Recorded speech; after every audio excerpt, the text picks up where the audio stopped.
What is up, guys and gals? Welcome back to Sorcery. My name is Splattercat. Happy to have you here today as we hang out for a little while and hopefully make our way to Tanti. We've come a long, long way. We started out over here and we're kind of over here. And I mean, the map is only like that big, so we're pretty far into the game right now. We've made we've made a little bit of progress. However, there's still a lot of things to Dumpus. I don't know if I want to go to a place called Dumpus. A place called Dumpus definitely sounds like there'd be like an overbearing amount of tuba music. And also, just nothing good would ever happen. Like, the gravity's like 8 times larger there, and then just tubas get played all day long. Going to Dumpus. Boop, boop, boop, boop, boop, boop, boop, boop, boop. The sun is now just past its zenith, and everywhere a dusty heat rises from the baked earth. Earth, you gotta take it slower. Why are you so high all the time? You are worn out, almost to the point of physical collapse. You need food and rest and no more trouble. Today has been too punishing already. You begin to think about where you will stay for the night. Another night of walking will leave you exhausted, but then you see a small village set into a hill. Let's look at it. Smoke rises from the stacks, the houses are well set, and with stone at their bases and thatched roofs of grasses and thick leaves. There is unusually more than just one street running through the center of the town, but it is as though this place, once rich, has had its heart scooped away. Litter surrounds the buildings, and on the edge of the village are rows and rows of empty, abandoned houses. You continue your slow trudge along the path. I always thought trudge sounded kind of like a dessert. I don't know, it's Fudge's fault, but I always felt like trudge sounded like a word that was just kind of delicious. Let's enter the village, I guess. We can avoid it over here, but I'm going in. We need some health, we need some relaxation, and we need some more rations, too. So hopefully this place isn't too sinister. I really, really hope it's not, like, been invaded by vampires or something else, or they don't have some evil, cannibalistic cult going on, because we can't take too many more bad things.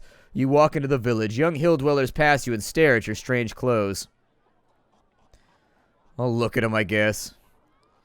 Their own attire is rough by comparison to your gear. They wear their hair long but piled up on top of their heads. The people are ghastly poor. The village is like a ghost town here on the knife edge of the backlands. Okay, so we can talk in an alehouse or we can rest at an inn. I would recommend we rest at an inn, in all honesty. I mean, if we go to the alehouse, it'll probably trigger us for a quest or something like that. My suggestion would be that we try to get as much stamina back as possible, because at the current moment we can't cast spells. We probably won't be able to fight too efficiently, and so I'd rather just be careful about it. The village is small enough that you find an inn simply by walking around. The woman who runs the place stands in the doorway with her arms folded. "Are you from the king?"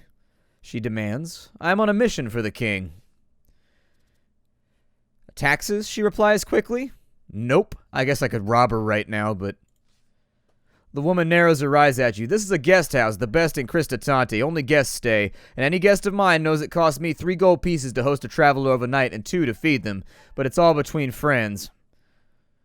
I need to eat first. Food is just being served. The woman steps aside and you go inside and sit down. A few minutes later, the husband appears with a steaming pot of skunk bear stew. As you eat, you can't help but remember the terrible smelling beast dead on the path, and the thought makes you gag. Still, you stomach the meal all the same and leave your coins on the table. "You want a room as well?" Yeah, sure, why not? There we go, we're slightly recovered. "Thank you." The woman shows you her way to the upstairs to a room. There are 3 other guests already staying and asleep, so you settle quickly. The bed is not clean, but it is comfortable, and after the long day and all its narrow escapes, you are grateful beyond measure for the rest.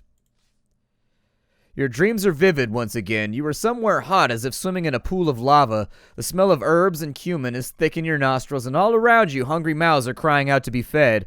Meanwhile, a tall black creature strides towards you, wreathed in a foul-smelling smoke, and in the distance a deep voice is booming with laughter. The long, cruel fingers of one hand are curled around a metal frame of a crown, and with the other he beckons you forward, as if onto a trap.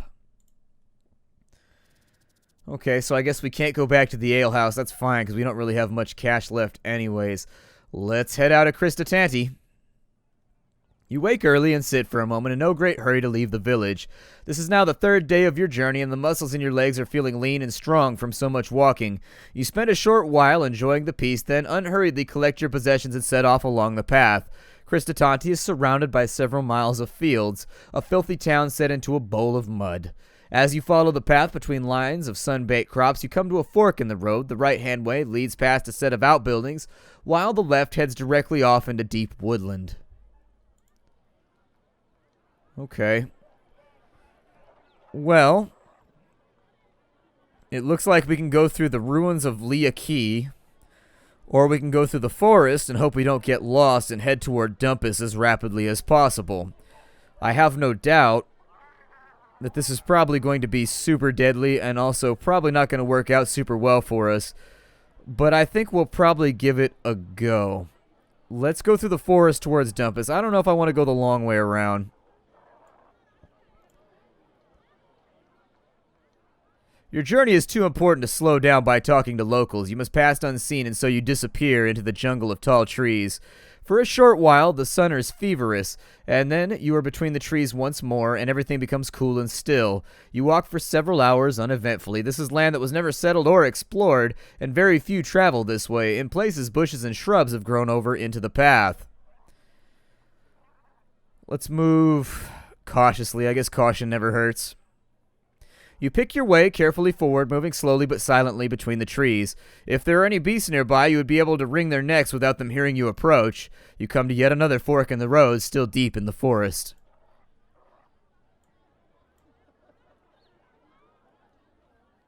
Someone has thought to make a sign, perhaps as a guide or perhaps as a warning. The way to the right is marked for Dumpus.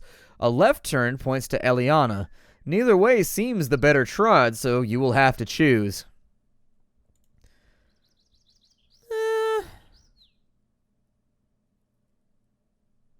This looks like it's like a little one-off stop. Let's go see what's going on over here.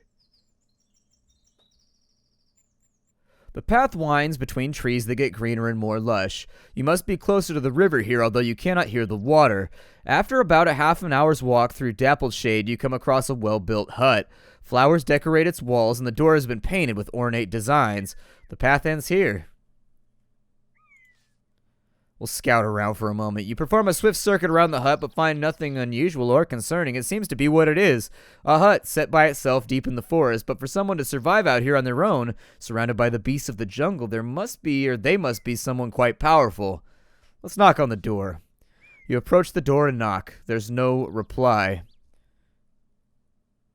Open it? You push the door open and stride inside. The hut is neatly laid out. You detect the touch of a fastidious woman. Chairs are set around a table as if for guests. A mattress lies in one corner, and a large kitchen area indicates that whoever lives here, they're fond of cooking. I'm not a big fan of robbery on my first run, so let's call out. Hello? Anybody here? To your surprise, a voice answers quickly. Who's there? Who is that? We'll locate the speaker. Looking into a corner hidden by a large cupboard, you see a cage in which a young woman is imprisoned. Good stranger, let me out of this cage, I beg you. What happened? Oh, good stranger, I've been locked up here for 2 days. It was Elvins that did it. Those mischievous, prankful Elvins. Please, you gotta help me. I haven't eaten and they left me here, where I can see all my cooking things but cannot reach them.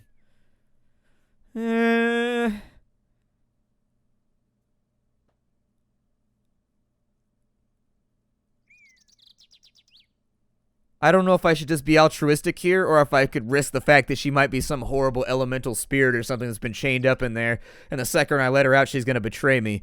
In the latter case, making a deal with her that no harm will come to me no matter what happens would be a really, really good thing to do. In the former, then I just feel like an asshole because I'm extorting somebody that's really kind of bent over a stump at the moment. I'll help her. Whatever. Let's be ignorant. Let's be the ignorant good guy. Going over to the cage, you try the door. It is, of course, locked. We can use magic or we can break the lock.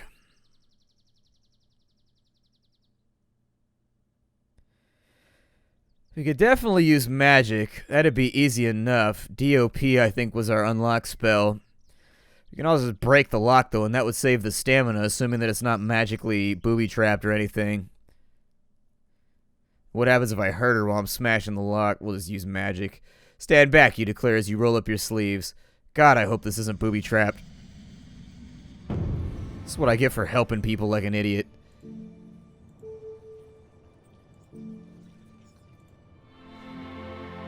You cast the spell over the lock and it begins to shiver.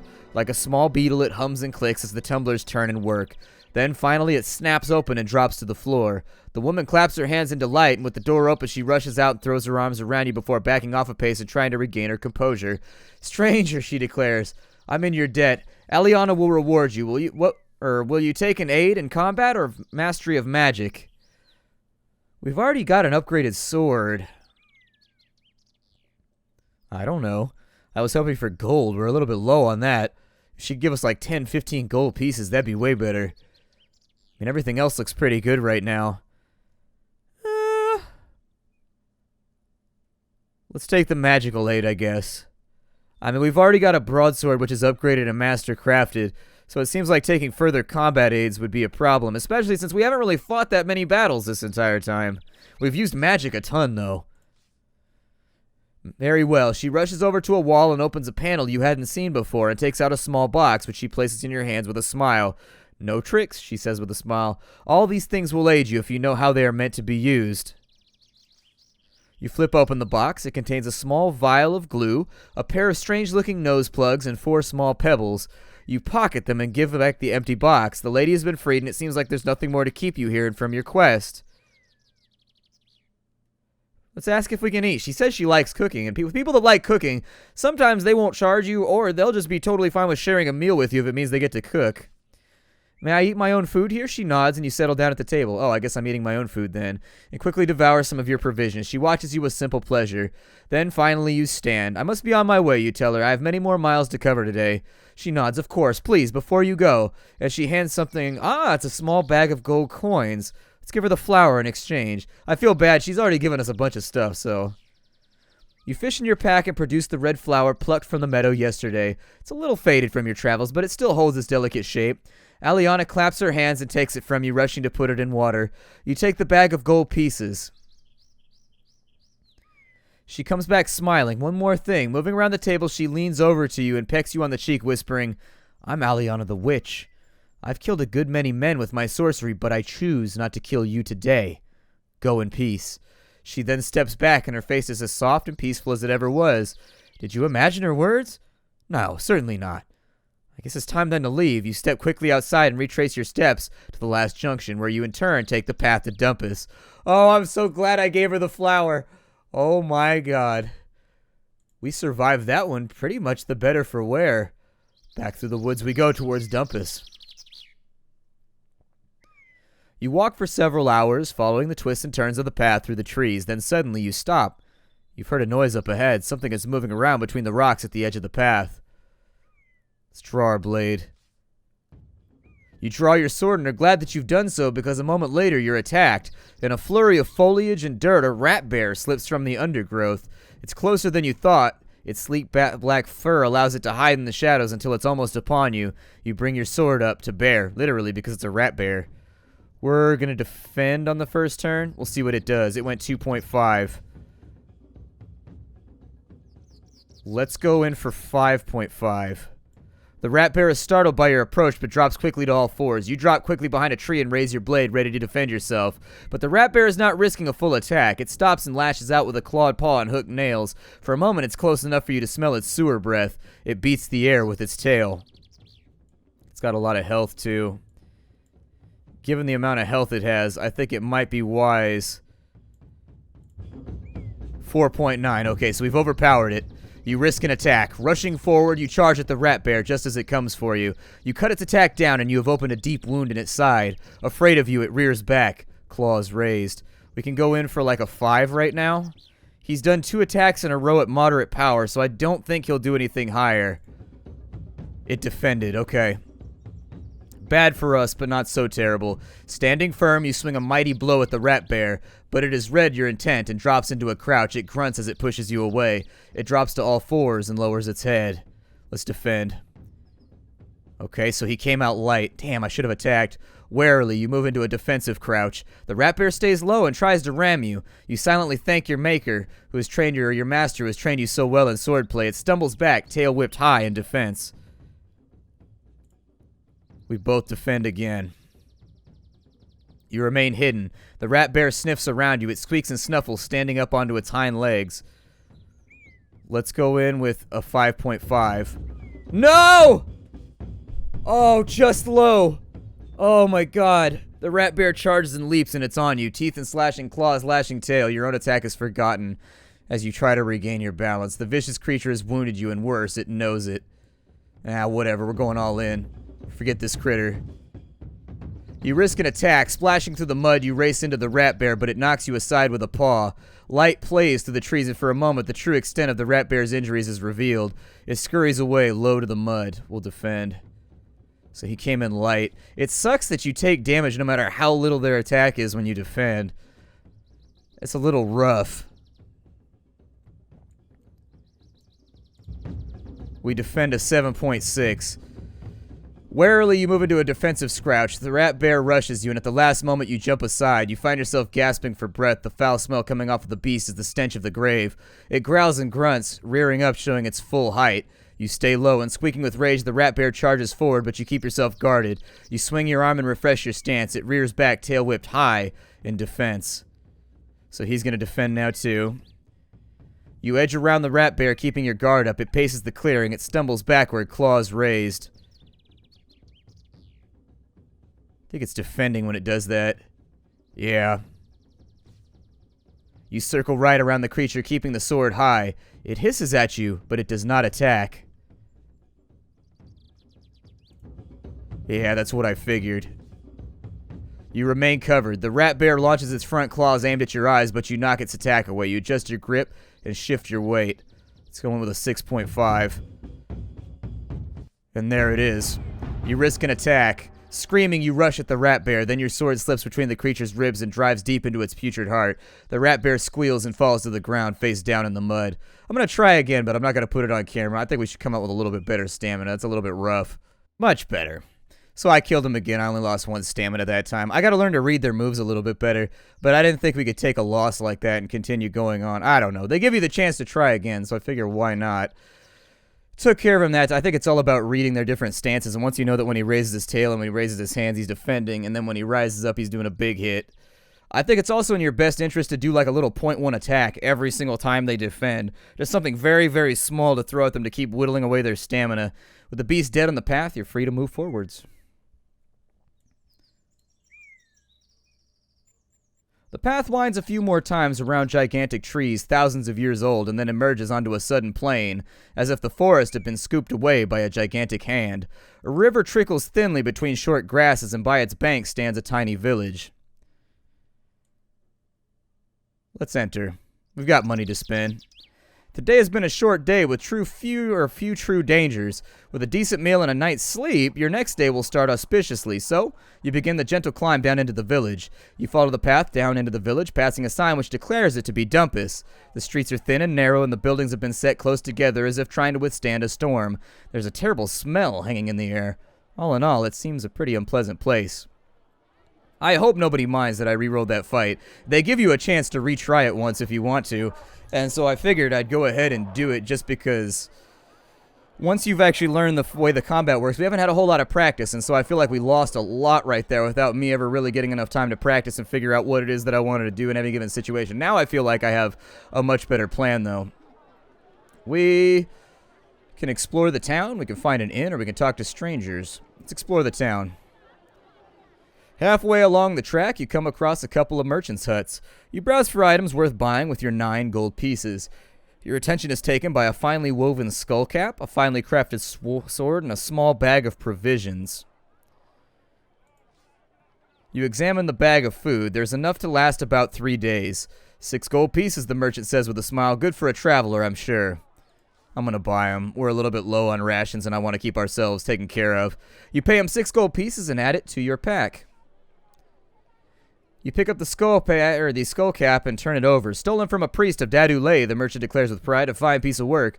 4 gold pieces. You can tell from the feel of the cloth it has no inherent magic, but it might be useful in spells. I'm going to put it back. It's stolen, too, which means eventually we're probably going to come across the owner and look like an idiot. You shake your head and place the skull cap back on the merchant's table. You nod to the merchant, and he smiles. Is there anything else I can help you with? Is there any work to be had here? I need to earn some money. The merchant sizes you up. You look like a good worker to me. One of my friends needs some digging done. I'm sure he'd pay you and feed you for it. Digging what? The merchant shifts uncomfortably. Does it matter? You'll find out. He stares at you. So? He asks, looking over his shoulder at the path. If you're going that way, or I'm going that way now myself, you coming? Oh, we're totally digging graves. Damn it.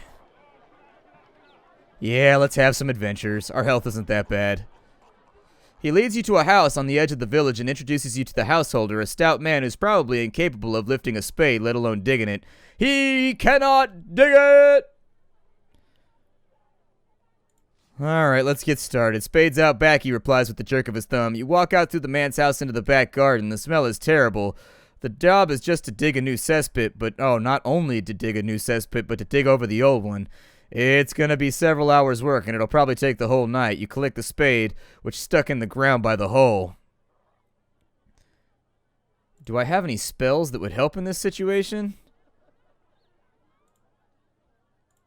Let's see.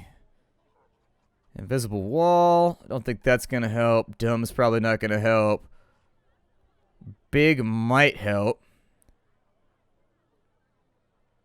Although I think that's more for fighting. We've got 6. We've got sus. We've got jig. I don't think that's going to help. Requires a giant's tooth, but that's for summoning a giant. We've got a vial of glue. The glue becomes super sticky, sufficient to stick creatures to the floor or to walls by throwing the vial at the creature's feet or by resting it on top of a door so that it falls when the door is opened. Okay. We can do how. Doze, dud.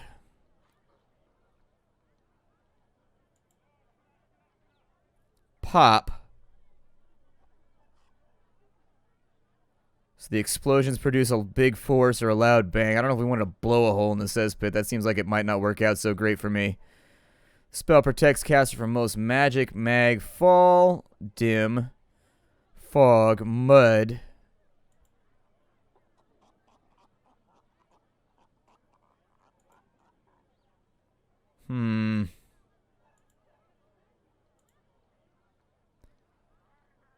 I don't see anything here. Super strength might help, but we don't have the stuff for it. I'm going to skip everything that we don't have the materials for. Yeah, I think we might just have to do this one the hard way.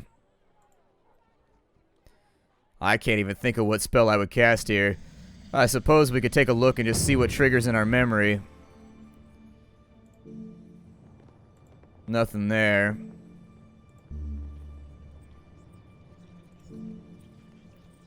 Yeah, I was going to say, I think they want us to do super strength so we could finish it faster, but we don't have fire water. Oh, big'd work. Yeah, let's do it. You cast the spell and wait for it to take effect. Then you feel the spade turn from a heavy tool to a toothpick in your hand. You swell to 3 times your size. You have the digging work done in barely any time. Hooray, it worked! You go back inside the house and collect your money, 3 gold pieces. The grateful householder also provides you with some food as well as a space on the floor to rest for the remainder of the night. You settle down happily and are quickly asleep. You dream strange dreams as you sleep. Your thoughts are dominated by the strange woman in the hut.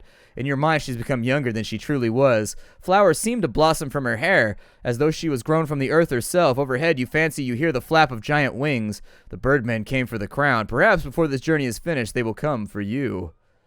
That's it for me. This is Sorcery, parts 1 and 2. I'll see y'all next time. Bye, everybody.